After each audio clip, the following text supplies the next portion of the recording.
Join us now for more broadcast. A big United fan, Angelina Kelly.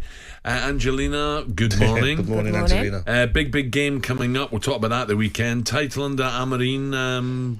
No, not yet. It sounds nice, doesn't it? But I think, again, you're looking at quite a few years. Even with City dropping off this season, you know that they're going to come back. The way Liverpool are performing, Chelsea. So Arsenal as well. I don't see Man United in that bracket yet. No. Do you see any improvement at all? We seem to be talking about Marcus all the time. But is there an improvement under Amorim? Are they playing with more free spirit or not? I think you are actually starting to see a shape and a style to what is happening. So even the Nottingham Forest game, which wasn't good enough at all, you could still see what he was trying to do. A big one for me is he's at least trying to change the games. We're seeing him bringing on subs. Sometimes with Ten Hag, you'd be sat there like, why is he not doing anything? So you are seeing that. Of course, there's players like Amad Diallo, who's been playing well, Mazraoui, who for 12 million I like him. Has been absolutely fantastic. Andre Onana, although he had a bit of a howler against Nottingham Forest, he's still got 6 Premier League clean sheets. He's been fantastic this season. Yeah, he's been amazing. And even Rasmus Højlund, it's still early days, but to get him scoring, Xerxes scoring. So I think there are some positives, but like you say, with Rashford, it's a tough one. Do you know what I'm not having now? I feel like Rashford gets a lot of stick. Yes, he's not been at his best, but what about Martinez at the back? What about him? He's getting beat on corners for set pieces. Yeah. He doesn't look comfortable.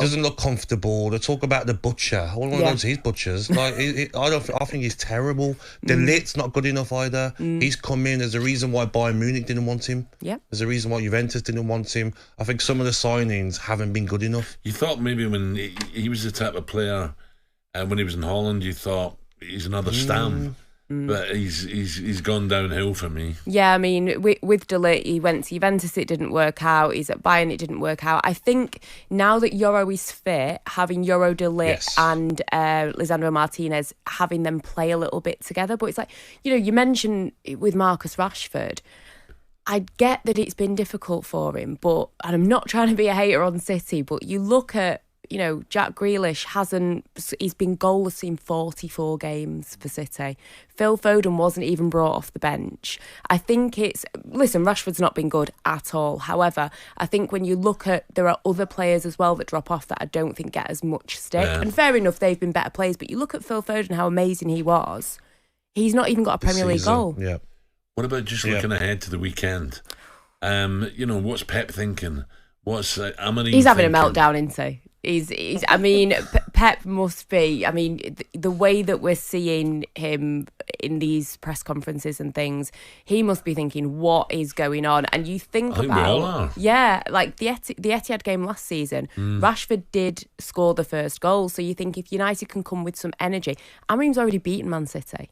So could that actually help the players? Could it give them a boost of confidence of him saying, I've beaten this team? There's never been a better time to play them. I was about to say that Aston Villa playing the week after at Villa Park, and I'm thinking to myself, like, there's no better time to play them. The midfield, they've got no midfield, basically. You're trying to say you want Man United to win the game? No, it's not about that. I just feel like for Manchester United and Villa, you want to play them now. Yeah. Before they got a chance of bringing players in January, before Kovacic gets up to speed. I know he was on the bench last night. Because City have been worse than United, arguably, when you think about the quality that they've got. 100%. So it will be interesting. I don't want to get too ahead of myself, but this is, like you say, the perfect it's a great time. Opportunity, isn't it? Yeah.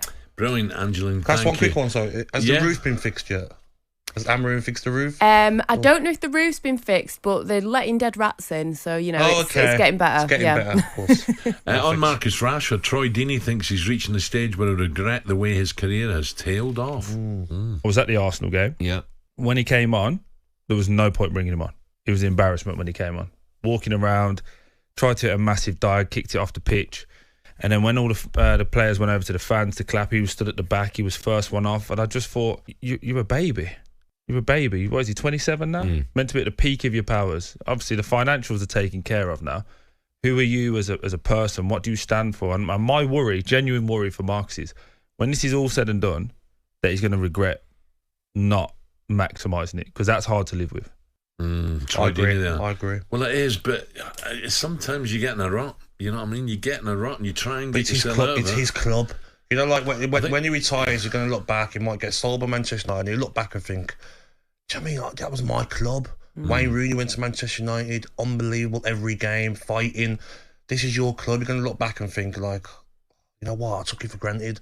I wasn't at it. I didn't show the passion. Don't you agree, Angelina? He'll regret it when he's older. I think he will, yeah. And it's so frustrating because I know he gets a lot of stick, but there is not a Man United fan that I know that doesn't want to see him do well. Yeah. It's just how long can you have patience with someone? Well, I mentioned yesterday Nunes, right? He might not be scoring loads of goals, but he puts himself about, and the fans can accept that. But I think as well, like Angelina, you're right. Manchester United their fans wanted Rashford to be the main man from the area, a fan. You get away with more. I did as a player. You get away with more poor performances as a local lad.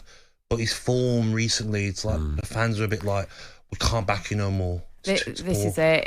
It's really frustrating, and it's sad to see, to be honest. Like I say, no one wants to see Marcus Rashford struggling, but it'll just be interesting to see how Ineos tackle it and what they do, because everyone will say get rid, but who's going to pay his wages and which club realistically would have him? Angelina, thank you. Reminder that Victoria Pilsen versus United is live on talkSPORT 2 at 5:45, and for everything United, check out Inside Devils on talkSPORT's YouTube channel. talkSPORT Breakfast with Alan Brazil, Thursday and Friday morning 6 till 10 on AM, on DAB, via the talkSPORT app and on your smart speaker. talkSPORT.